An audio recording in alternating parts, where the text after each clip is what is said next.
Hey guys, it's Andy, and welcome back to another deep dive. Today we're talking about the most iconic brand rivalry in history.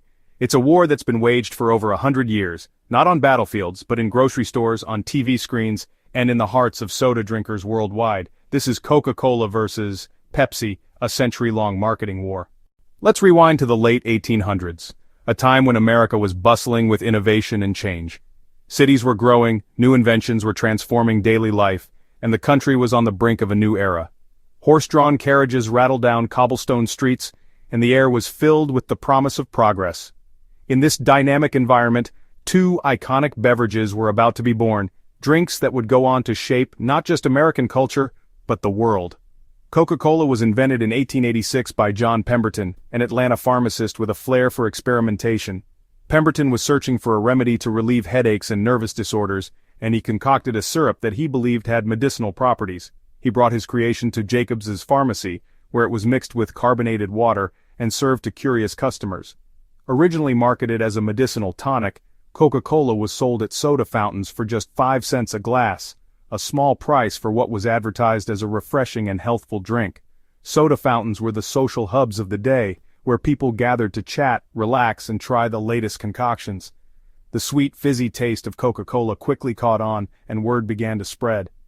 By the early 1900s, under the ambitious leadership of Asa Candler, Coca-Cola had transformed from a local curiosity into a national sensation. Candler's marketing genius, think catchy slogans, eye-catching advertisements, and a relentless push for brand recognition, helped Coca-Cola become a household name. Delivery trucks bearing the iconic logo began rolling out across the country, bringing the drink to every corner of America. But Coca-Cola wasn't alone in the race for America's taste buds. Another contender was quietly brewing in the background, ready to make its mark on history. In 1893, Caleb Bradham, a North Carolina druggist with a passion for chemistry, created his own fizzy beverage. He called it Brad's Drink, and like Coca-Cola, it was first sold as a health tonic at his pharmacy's soda fountain. Bradham believed his drink could aid digestion and boost energy, making it popular among his customers. 5 years later, in 1898, Brad's Drink was rebranded as Pepsi Cola, a name inspired by the digestive enzyme pepsin and the word cola. Like Coke, Pepsi was marketed as a cure for indigestion and a pick-me-up for the weary. Advertisements promised relief and refreshment, and both brands leaned into the era's fascination with health tonics and miracle cures. The rivalry between the two was just beginning, but their paths would soon diverge in dramatic ways. While Coca-Cola rapidly expanded, building bottling plants and establishing a nationwide distribution network, Pepsi faced a much rockier road. The company struggled to keep up with its larger rival, facing financial difficulties and stiff competition at every turn. The early years were marked by uncertainty and setbacks, as Pepsi tried to carve out its own place in a market dominated by Coke. The challenges were so great that Pepsi declared bankruptcy not once but twice, first in 1923, and again during the depths of the Great Depression in 1931. The economic turmoil of the era forced many businesses to close their doors, and for a time, it seemed like Pepsi might disappear forever. Bread lines stretched down city blocks and soda shops shuttered as people struggled to make ends meet. But Pepsi's story was far from over.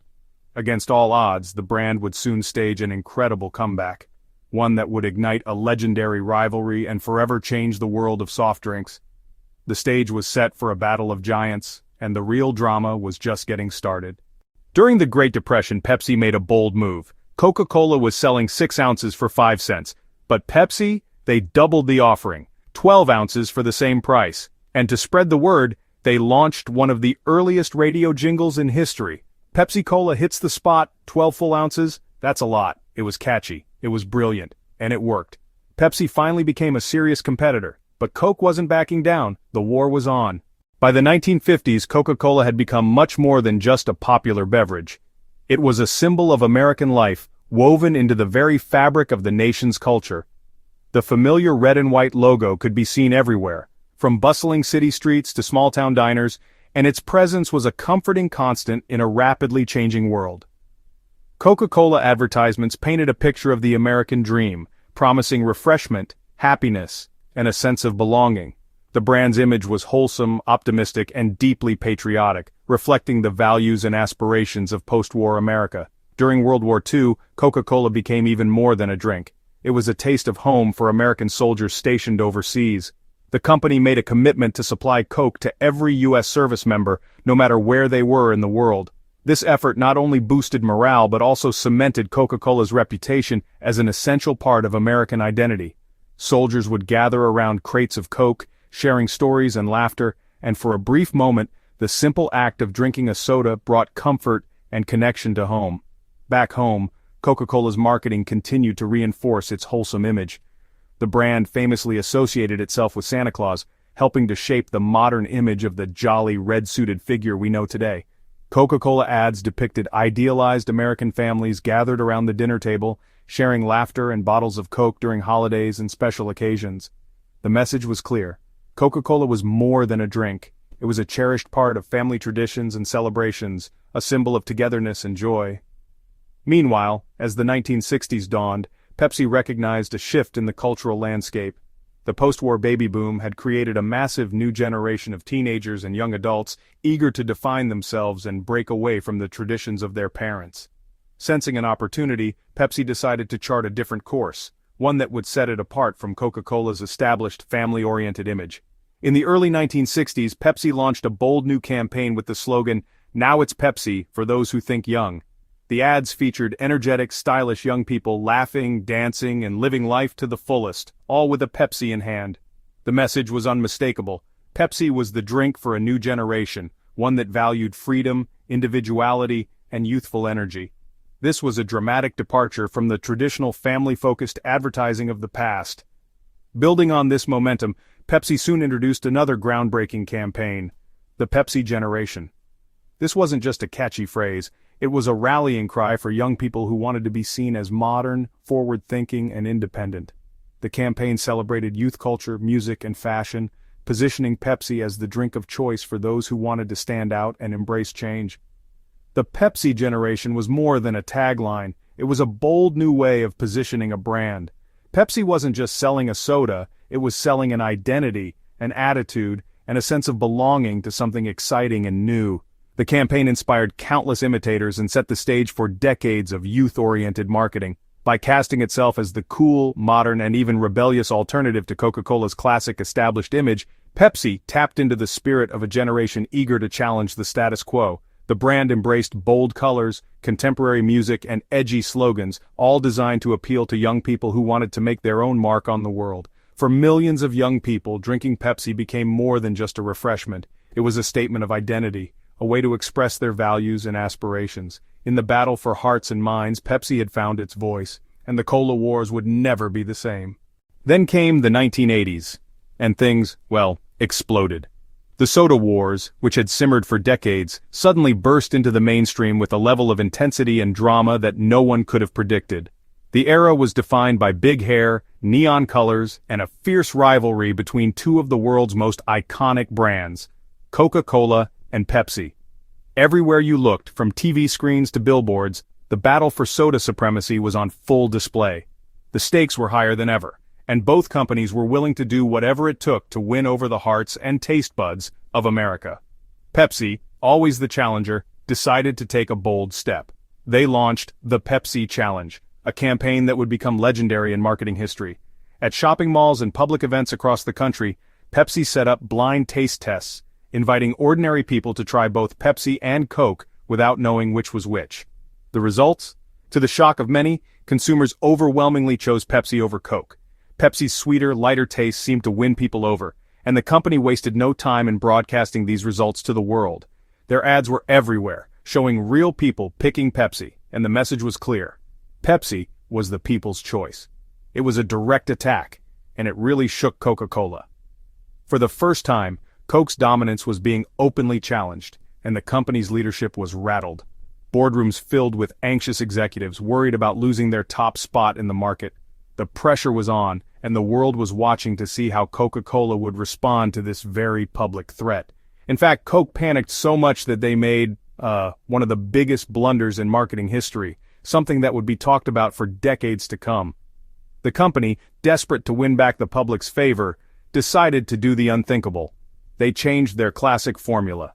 Headlines screamed about the bold move, and consumers everywhere were left in disbelief. How could Coca-Cola, the very definition of American soda, mess with perfection.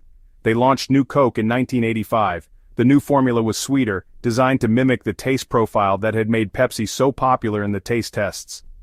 The launch was massive, with new cans, new ads, and a huge marketing push. Coca-Cola was betting everything on this new product, hoping it would help them reclaim their crown.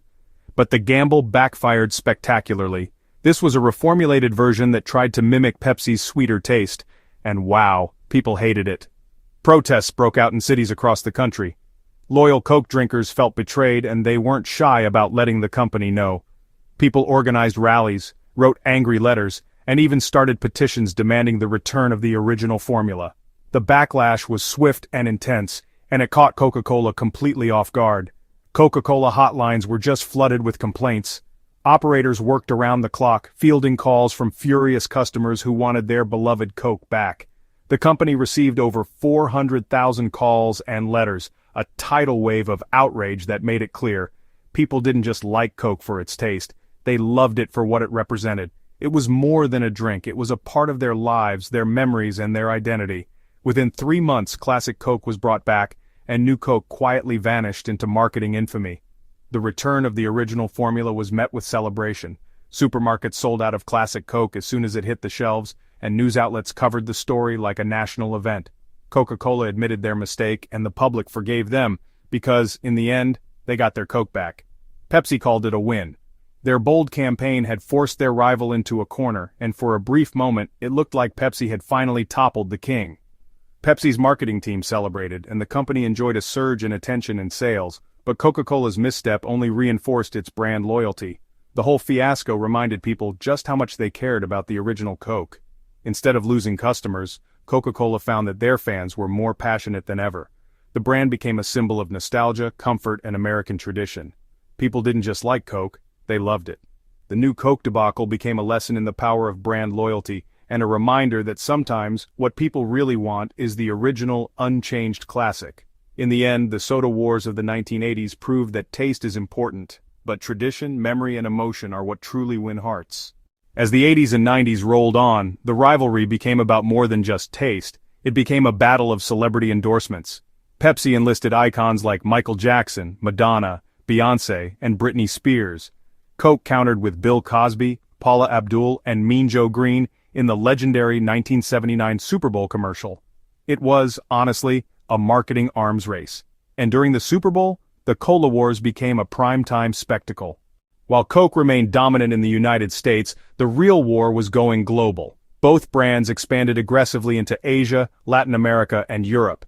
In India, Pepsi entered first. In China, Coca-Cola beat them to the punch. The war extended to vending machines, sponsorships, movie product placements, and even national politics.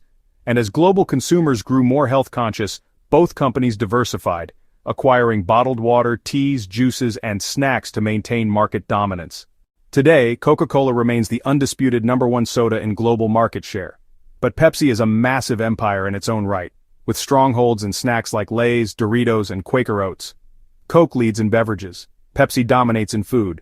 But the rivalry, it's still alive. From dueling Super Bowl ads to TikTok influencer campaigns, Coca-Cola and Pepsi continue to battle, not just for your dollars but for your identity as a consumer.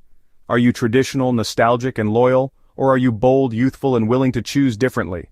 So, who wins in the end? Honestly, you decide. Because in the Great Cola Wars, taste, brand loyalty, and identity are all in the hands of the consumer. Thanks for watching. If you enjoyed this breakdown of Coke versus Pepsi, drop a like and subscribe for more deep dives.